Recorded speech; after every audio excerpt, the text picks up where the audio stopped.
이렇게 새로운 관점으로 접근해서 대한민국 어디에도 그런 인공무지개가 없잖아요. 자기 자신의 재능이 발현되기보단 그런 명인들, 잠재적 명인들이 많다는 거죠.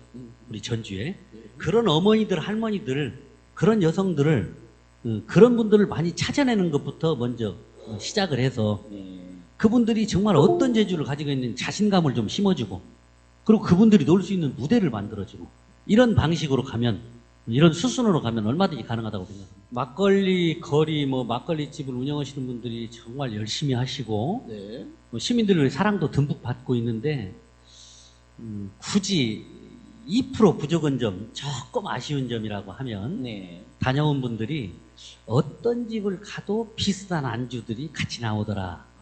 그런 얘기를 조금 듣고요. 또 하나는 공장에서 일률적으로 만들어내는 안주보다는 그 집에서만 하는 안주를 좀 먹고 싶은데, 이런 얘기들을 좀 듣습니다. 그럴 수 있겠습니다. 네, 그래서 막걸리집마다 특색 있는 음식. 특색 있는 음식. 그리고 거기만 가야 먹을 수 있는 음식. 거기만 가야 먹을 수 있는 술. 이런 것들을 얘기를 하거든요. 그것도 키포인트겠어요. 예, 그래서 그런 것들을 보완을 해주면서 새로운 형태의 그런 마을 식당, 마을 막걸리집, 주민들이 어울려서 하는 거, 이런 것도 하고요. 또 그분들이 잘하면 협동조합 형태로, 예를 들어 큰 공연도 하고 이런 것들에 분야별로 이렇게 넣어서 같이 운영을 하면 그런 또 명소가 될 수도 있지 않겠어요? 에 가보면 그 관광지 안에다가 주차장을 넓게 만들지는 않습니다. 그렇습니까? 그리고 손님도 빨리 내리고 우리가 관광차를 타면 빨리 피해줘야 됩니다. 그러면 시내 한옥마을이나 중심지에 관광 주차장을 만드는 것도 필요하지만 더 중요한 것은 주차 편의시설이 접근성을 좋게 만드는 거예요. 예를 들어서 아중리 쪽에 호동골 옛날 쓰레기 매립장 입구에 가면 굉장히 좀 넓은 터가 있습니다.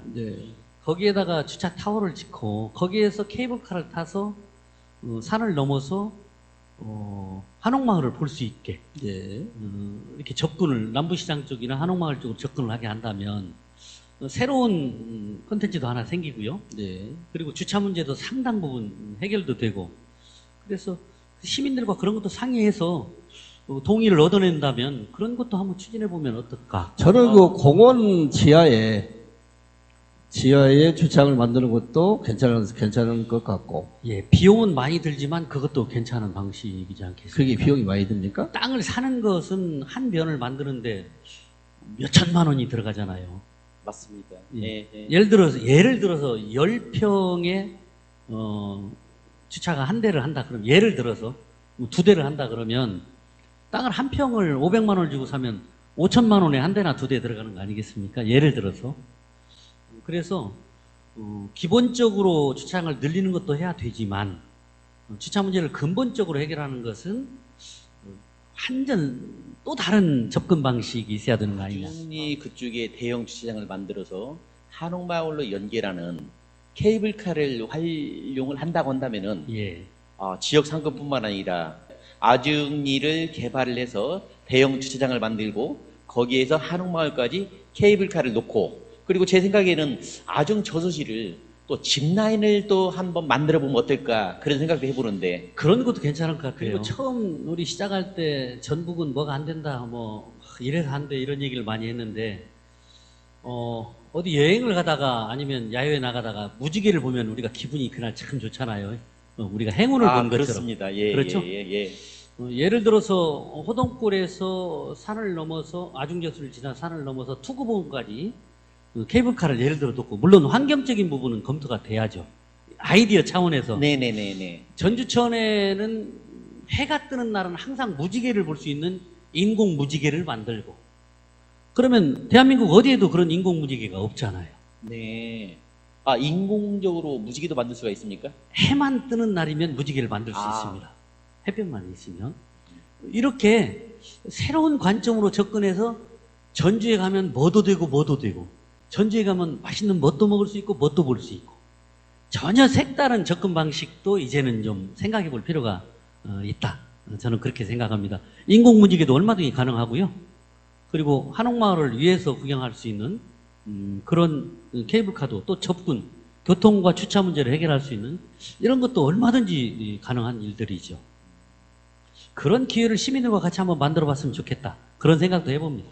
좋은 것은 또 벤치마킹을 해야 되는데 예. 여수 같은 경우 보니까 청춘포차, 낭만포차 이런 그 테마가 상당히 그 젊은이들한테 인기를 끌고 또 밤에는 또 많은 또 젊은이들이 모여들고 또 자리가 없을 정도로 현재 그렇게 차지하고 있는데 우리 전주 같은 경우에도 그렇게 낭만포차 벤치마킹을 하면 어떨까 하는 그런 생각이 들기도 하거든요. 그 유럽에 가보면 거의 다 기록화들을 이게 뭐 신화나 성경에 나오는 이야기들을 그림으로 그리거나 뭐 부조를 하거나 이렇게 해서 기록화들 많이 보러 가잖아요, 저희들이. 네. 그런 관광 상품들이 많고요. 그런데 전주는 우리나라의 자랑스러운 조선실록이 전주 사고 때문에 결국 보존이 됐고요. 그 전주를 중심으로 된 조선실록, 이것만 기록화로 만들어서 경기전에서 남부시장까지 기록화로 거리를 만들어도 네. 그리고 남부시장이 왜 꼭 그런 수산물과 뭐 농산물과 이런 것만 팔아야 되느냐. 남부시장에도 뭐 카페도 만들 수 있고 호텔도 만들 수 있고 좋은 레스토랑도 만들 수 있고 청년포차도 만들 수 있고 문화예술의 옷가지를 입힐 수 있는 격 있는 남부시장으로 만들어서 방금 말씀하신 청춘포차 이걸 뛰어넘는 그런 좋은 청년들의 무대, 주민들의 무대도 얼마든지 만들 수 있는 것이죠.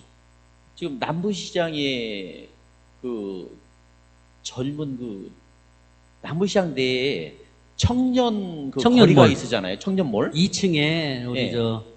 전주 출신 지금 제주도에서 활동하고 있는데 우리 김병수 씨들 중심으로 청년몰을 만들고 그랬는데 한때 굉장히 각광을 받았죠. 예, 지금도 사람들이 밀려갈 정도로 관광객들이 왔었는데 예, 지금은 전혀 그렇지 않습니다. 예.